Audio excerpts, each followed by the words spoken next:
So, in this module we will study about dynamic equilibrium equation using energy method. So, we will discuss about energy principle and then how to derive equation of motion in this module.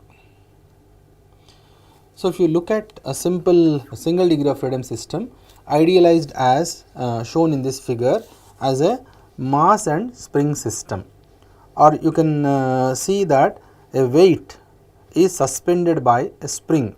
So, what happens is when a weight is suspended by spring, spring elongates due to its self weight. That elongation I am calling it as delta. So, in this graph you can see on the x axis displacement is there, on y axis force is there or load is there, which is represented here. So, on x axis delta is the displacement when load self weight is acting on the system. So, spring is elongating by delta, and at this position where self weight deformation is already there, we are like setting it to vibrate little bit more. So, we are giving some initial displacement and after that it is set to oscillate. So, it may go up and down, up and down, up and down like that.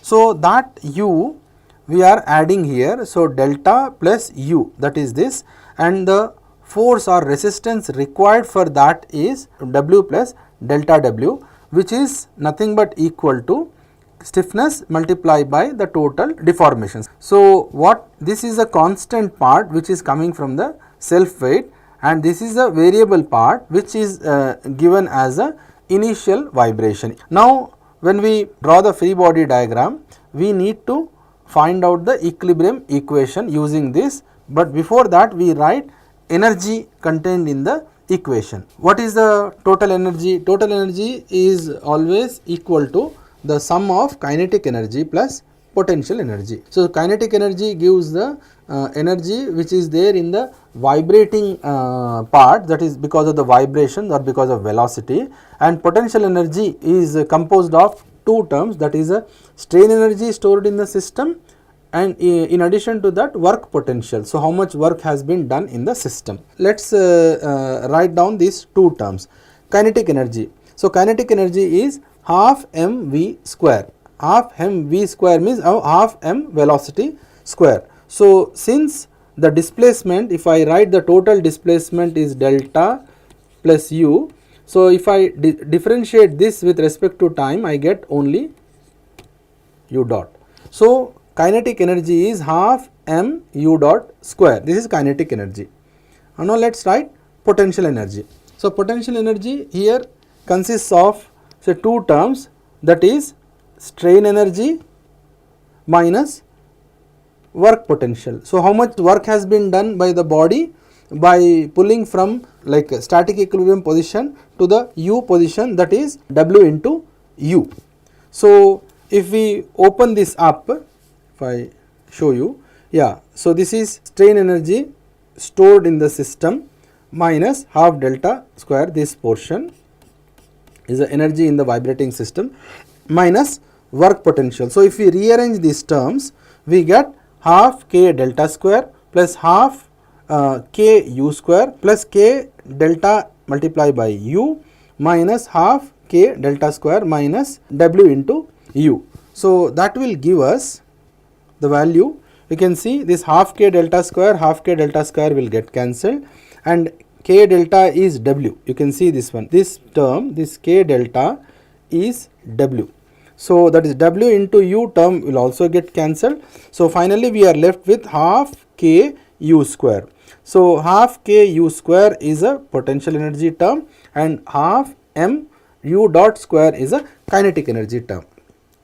So, the total energy is like potential energy plus kinetic energy dot.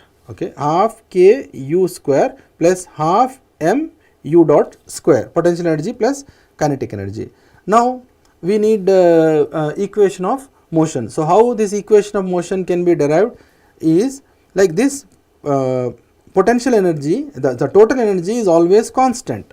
So, for energy to be minimum, let us take the derivative of this total energy with respect to time and equate it to 0. So, if we do that differentiation, half m, so u dot square is there, so that term will get converted into 2 u dot into u double dot, we can another one more time differentiation, and half k u dot u square will become 2 u into again u dot, that is equal to 0. So, if we take the velocity term common and half term, because it on the other side it is 0, so we will get this. So, m u double dot plus k u like multiplied by whole multiply by u dot. So, u dot is cannot be 0 for non-trivial solution, for real conditions u dot cannot be 0, then this equation, that is m u double dot plus k u will be 0. So, that is equation of motion using energy principle. So, we have derived it using energy principle. So, this is similar to equation of motion for undamped free vibration. So, in summary, what we have discussed in this module is, like, we have tried to formulate equation of motion using energy principle. So, in energy principle, we have taken spring and then we have attached a weight to that spring. So, because of attachment of weight to a spring, spring got elongated, which the reaction is equal to the weight of the body, and then we gave initial displacement to that and then calculated the total energy of the system. The total energy of the system is equal to kinetic energy plus potential energy. This total energy will always be constant. So, kinetic energy is related to velocity of the system and potential energy related to strain energy and work potential of the system. So, after getting the total energy, and we already know that this total energy will always be constant, we have differentiated it and equated the term to 0. So, for minimum energy, first derivative of the equation should be equal to 0. We got the equation of motion, which is similar to equation of motion for undamped free vibration.